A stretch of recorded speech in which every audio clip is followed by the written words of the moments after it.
And welcome to our All Cardinals podcast on the first Sunday of the National Football League season.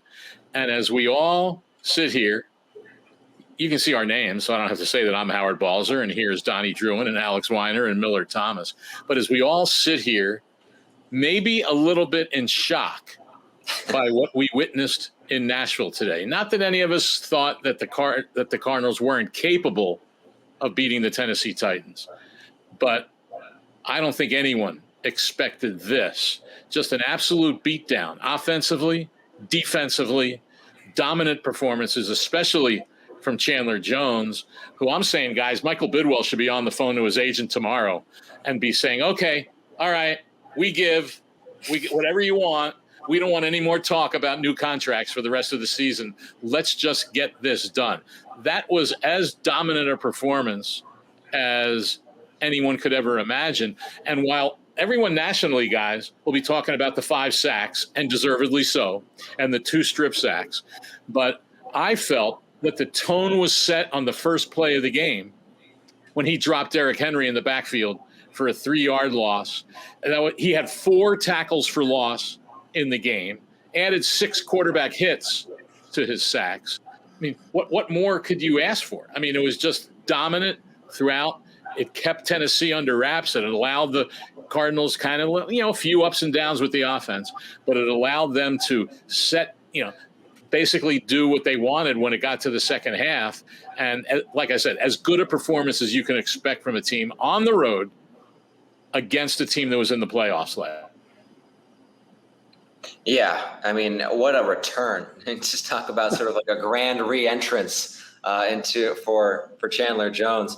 And Howard, I think you're absolutely right that first play was a tone setter, because from there we can kind of see what they were planning on when Derrick Henry got the ball, and it worked perfectly. Vance Joseph's plan, and the players always talk about the game plan's gonna be great. Like Robert Alford talked about it this week. It was like, we trust our game plan. We know they're good, but we know that we can be good too, and it worked perfectly. Derrick Henry broke off one pretty good run, but other than that, got stuffed basically every single time. I mean, even to the point where on the goal line, they gave it to him twice in a row, and they were able to stuff him. And then going back to Chandler, I mean, just every single play, it seemed like when he was rushing, he was making something happen, unless they were getting the ball out in a second. So, yeah, incredibly dominant performance by him. I mean, he was doing the celebration with the money. I mean, he knows exactly what this game meant for him potentially in securing a new contract. We'll see. Michael Bidwell was talking to him on the sideline, I think, during the fourth quarter. So maybe there was a little bit of a back and forth there. But yeah, he absolutely showed that. He was hurt last year, got hurt in week 5, and it was like, all right, let's see what you got, and he still got it. Yeah, I don't know if you guys saw this, but somebody tweeted out that Keim went up to Chandler Jones after the game to congratulate him on such a good game, and Chandler Jones kind of jokingly taps the pockets of Steve Keim. So. Well, it's not Steve's pockets; it's Bidwell's pockets that have to open. But I don't think that this whole disagreement, whatever we want to call it, was about money, so to speak. It was about, you have a guy coming back from injury, played 5 games, is 31 years old, and you want to see what he still has. Well, as Vance Joseph said this week, that he was absolutely motivated to show what he is all about. And he obviously showed it on this day in Nashville. Yeah, in the words of Isaiah Thomas, it's time to back up the Brinks truck, because Chandler Jones dominated today. And it felt like Ryan Tannehill just standing back there. I know the Titans offense is about patience and waiting for those guys to get open down the field, but Chandler Jones was just teeing off on the man. I just felt like Tannehill needed to speed up his clock a little bit, because he just kept getting bullied every single time he just stood back there. But I guess he liked the beating. I don't know what was up with Tannehill today. But in terms of the Cardinals offense, I mean, I want to talk about the receiver depth a little bit, because, I mean, we know about Hopkins. He was dominant today. I mean, he had over 80 yards, 2 touchdowns. He had that toe tap drag in the back of the end zone. He bullied for another touchdown. But behind him, Christian Kirk, he had a couple of tutties as well. Rondale Moore looked good down the field. He had about 68 receiving yards as well. So just from the top down, this Cardinals wide receiver core looks strong. Hopkins, Kirk, Rondale Moore. I don't think you have to worry about who's the number 2 in the offense, because it seems like they have multiple guys. Yeah, and then just kind of focusing on the running game a little bit. Although Chase Edmonds and James Conner didn't exactly get the opportunity to get going, because whenever Kyler is scoring 5 touchdowns in 3 quarters, I mean, why even try to bother with that, right? But I thought from the little action that we saw from James Conner and Chase Edmonds, I thought both of them played fine, and I really think that the offense together, like as a whole, that was about as perfect as a start as you could have asked for. Granted, Kyler Murray threw an interception, and on the first drive, they had the 4 penalties that resulted in them kicking a field goal over scoring a touchdown. But just overall, a complete phenomenal performance from the Cardinals offense and the Cardinals defense as well. I mean, you really can't say enough good things about it. And granted, Howard, Alex, and I have been at practice every day of the week. And sure, we know the Cardinals are a talented team. We know what they're capable of. I don't think any of us saw what was coming in Nashville today. I don't think we saw it. I don't think the Titans even saw it coming either. No, I agree with you 100% on that. And to Miller's point about Christian Kirk, two amazing catches. And let's remember, with all the talk about Chandler Jones's contract, Christian Kirk's entering the final year of his contract also. So he's playing for wherever it might be for a new deal. So they've got depth there. AJ Green wasn't as big a factor. The interception by Kyler Murray was a bad decision, certainly. The one in the end zone to AJ Green, you're going, hold it. That guy's 6'4". You throw it up. Throw it up high where he can go get it. But, you're not going to be perfect with every throw every time. And the running game, while it wasn't that successful in the first half, in the second half, when they had the lead and wanted to just run clock, they were able to do it. And they weren't getting big chunks, but they were just moving it enough to get some first downs and run that clock in the fourth quarter. And then obviously it was a long shot for the Titans to come back from that far, but any chance of that happening, they answered with that running game. The one thing we'll find out about, of course, we won't learn much because we know Cliff Kingsbury doesn't talk about injuries that much, is Kelvin Beachum left the game early in the third quarter with injury to his ribs. Hopefully that's not too bad. Justin Murray came in, and he has experience at right tackle, and offense didn't seem to miss that much of a beat. So I thought overall the offensive line did a pretty solid job and was also good in protecting Murray. He did have to escape the pocket a few times, but you always know that that's going to be the case. But I think overall that line played pretty well. Josh Jones was spelled on a few occasions by Brian Winters, but looked that he had held up well. So again, I mean, this team showed what it's capable of, and it's got to give a lot of hope. And certainly, at least, guys, it silences all the concern after that Kansas City game and all the overreaction. That's what the offense didn't do in that game. It was just good to see, to go out there, have a nice effort, 416 yards, I think it was. And they also averaged 6.2 yards a play, which is pretty consistent. Tennessee, by the way, not only they only had 248 yards, they only averaged 0.9 yards per play in this game. And that just shows what an overall excellent defensive effort it was by the Cardinals. Yeah, and I guess going back to your last point, you made a lot of them there with the offense. Yeah, I tend to do that. With the offense, I mean, with Kansas City, it's a preseason game. They weren't going to run their normal stuff. And I think Cliff showed some pretty good creativity throughout this game with the play calling and understanding the personnel. And I was quite impressed with how he put his receivers in good positions to let them make plays. They were going up against a secondary where I thought they had the advantage in these matchups. Like Jack Rabbit Jenkins was not going to be able to guard DeAndre Hopkins one-on-one, and Christian Kirk would be able to get some separation if he was one-on-one. And the Cardinals were able to sort of take advantage of those. We mentioned Kirk. That touchdown where he caught from when Kyler Murray threw it off his back foot and just heaved it up into the air. It'd be so easy to lose the ball with just the ball in the sky and you're like looking up and the ball's coming from behind you. Just tremendous concentration on that front. And then we talk about the running game. James Conner brings them such a dynamic that they didn't have last year. And that's a guy who will get hit once or twice or 3 times and stay up and pick up those extra yards. Howard's right. He didn't break out for a 15-yard run or a 25-yard run, but he was pretty consistently getting 3 or 4, and that's all they needed to keep the sticks moving and to keep the Titans off of the field. And it was just such an interesting look as to like, oh, okay, that's what they can do with this running game with this tandem, because now they actually have a guy who can power through guys. And that was, with Kenyon Drake last year, he was a speed guy, but he really struggled to sort of create his own holes or create yards after the contact. And now they have Connor, who looked great at it. So, I think it was, if anything, their running game was something to be sort of excited about going forward, even if it's not the flashiest thing in the world. Yeah, and it's also easy to be creative when you have a cheat code in Kyler Murray. I mean, he had that one play with 6 minutes left in the second quarter where he ran like 20 yards backwards, ran the opposite way, and then threw it down the field to Rondale Moore. I mean, you can't script that. When Kyler Murray's doing plays like that, he's literally a video game in real life. So I feel like we can't talk enough about his performance today too, because we talked about Chandler Jones, 5 sacks. Kyler Murray had 5 touchdowns today. I mean, he had 4 passing.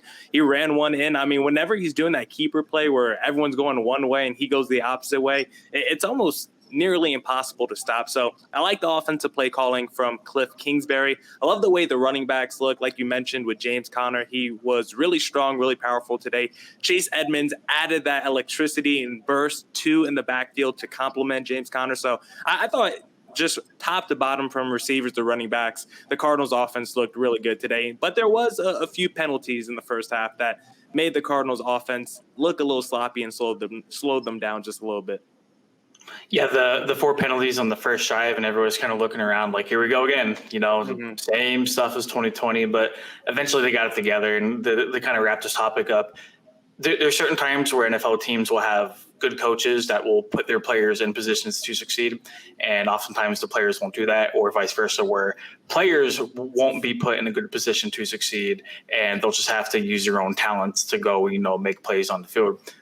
This offense, at least for today, had a perfect cohesion of both. Like Alex said, I mean, Cliff Kingsbury did a phenomenal job. Kind of, if he was vanilla in the preseason, I don't even know how to describe what we saw today with all of the exotic looks and formations and just spreading his team out. What do you say, Alex? He was vanilla in the preseason. He was moose tracks today. Throwing everything out there. I thought it was swirl, vanilla chocolate, and strawberry, and throw that all in too. But go ahead, Donnie. No, I mean, all of those sound really good right now. I'm hungry for ice cream, so thank you. But no, just to wrap it up, I mean, phenomenal play calling by Cliff today. I know that's been a very, very big topic for people, and a lot of people don't necessarily like that about Kingsbury. And if people were kind of already calling for his head in the Kansas City Chiefs preseason game, I feel like they should probably start building the statue of him outside of State Farm Stadium after what we saw today. and sometimes, I mean, the whole play calling thing, football's a game of, as Brian Kelly so aptly said last week for Notre Dame, it's a game of execution. And you can have a great play calls and you can have a great game plan. But if the players don't block or the other team just outplays you, then it doesn't matter what you call. But I thought the one play that I thought was really fun to watch, and Kingsbury was asked a couple times during training camp about his mindset and how when he thinks of plays and draws them up, and he often said he gets it from other teams and things like that. And then this week he was even asked about Labor Day weekend when the players were off, was he drawing up plays? I'd like to know when he thought of that one, having both J.J. Watt and Lecky Fotu lined up to the left in the backfield, ostensibly as blockers. And so everyone in the world figures the play's going that way. And then Kyler Murray just takes a snap and says, okay, I'll just run unchecked into the end zone on the right side for that rushing touchdown. But what that play also did was it shows the league of what they might face. And I'm thinking I'd love to see, honestly, in all honesty, I'd love to see Fotu back there sometimes actually carry the ball, a la Refrigerator Perry in the halcyon days of the Chicago Bears. But that was a pretty interesting play, the way that was lined up, and then the way they ran the other way. That was pretty neat to watch. Well, Lecky played rugby, so he has carried the ball before. He can do it. And so I mean, and J.J. Watt is a guy who, in his time in Houston, there were moments where they did use him with the football. So. Yeah, I mean, that's going to be interesting. I'm curious to see, like you, Howard, I'm very curious to see if they go to that at some point while teams start to overcompensate for Murray, which is what we saw a little bit last year, and they didn't really have an answer. Now they might have another way to kind of reach in and find another creative opportunity to get touchdowns, and that's going to be so key for them, finishing in the red zone, because that's an area that they struggled to towards the end of last season, of course.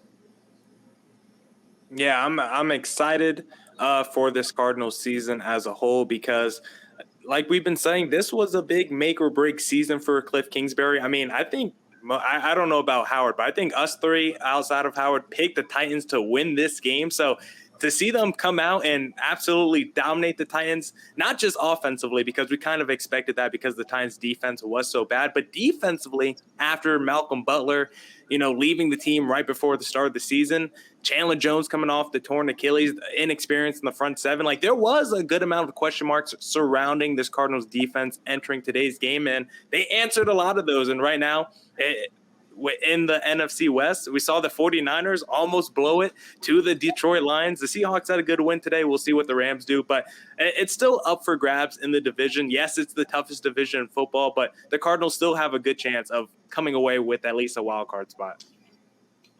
Yeah, the Cardinals shut a lot of people up, and 3 out of 4 people on this podcast. And granted, we're not Cardinals haters by any stretch of the imagination, but I think we just try to be a little bit realistic whenever, picking games and, picking the division winners and all that good stuff. But I really think once the Cardinals got that big lead a little bit later in the game, Cliff Kingsbury kept a lot of stuff in his pocket for next week. So I'm even more excited to see what the offense looks like against the Minnesota Vikings at home next week. And I think that'll be a even bigger test. Not that the Titans aren't a good team, but let's see you go out and do it 2 weeks in a row. Was this just a flash in the pan? Are you able to maintain this kind of offensive consistency throughout, each week in the NFL season? And granted, this team could have put up almost 50 points. Like I said, they left some points on the drive, their first drive of the game, and then the Kyler Murray interception as well. So, I mean, this offense hasn't even really reached its full potential that we've seen so far. All right. Well, I think that'll wrap it up. And if anybody has any closing thoughts, I mean, the Vikings, that next week, of course, the Vikings come to State Farm Stadium for the home opener, which also means Patrick Peterson is coming back to Arizona. So I wonder if there'll be some things in the game plan going after Peterson a little bit. That should be interesting to see how many times he's on DeAndre Hopkins, how often is he maybe on AJ Green, and what the Cardinals try to do against that Vikings defense. That's going to be fascinating to watch next Sunday afternoon.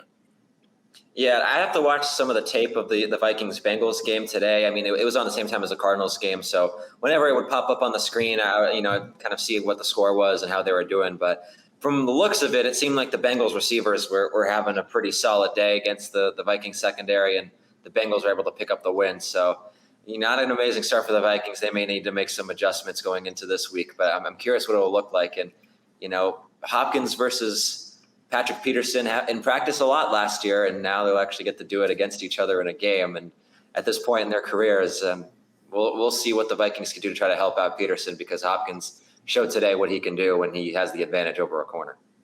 If you lose to the Bengals, you should be regulated from the NFL. That's my only thought. Well, I'll say with Joe Burrow, if he can stay healthy, that could end up helping that AFC North get even closer to the NFC West in terms of the best division top to bottom in the football. I think we know the NFC West is right now, but if the Bengals can even just be a competitive team consistently to go with Pittsburgh and Baltimore and Cleveland, then all of a sudden that's a heck of a division too. And what's notable about that, guys, is that the extra game, the 17th game, where the league matched up an NFC team with one AFC team, obviously not in a division that you were already playing, and the NFC West is playing the AFC North. And we all thought that San Francisco's had the easiest because they're playing the Bengals. But everybody, who knows? Maybe the Bengals are going to be better. But the Cardinals play the Browns. And then, of course, I'm not sure which way it fell, but I think whoever was first place, I guess Seattle, Seattle plays. Seattle, Pittsburgh, and the Ravens versus the Rams. Yeah, so those are tough games for the NFC West. And who knows? When you get to the end of the season, that one game could be a big one in terms of who ends up winning this division, who ends up being a wild card team. So that will be another thing to watch as this season progresses. Well, we'll have, of course, all the coverage you want on the Cardinals win over the Titans. So keep going to the website, allcardinals.com. And then during the week, we'll be all over the game next week. Home opener for the Cardinals against the Minnesota Vikings. For Donnie Druin, Alex Weiner, and Millard Thomas, I'm Howard Balzer.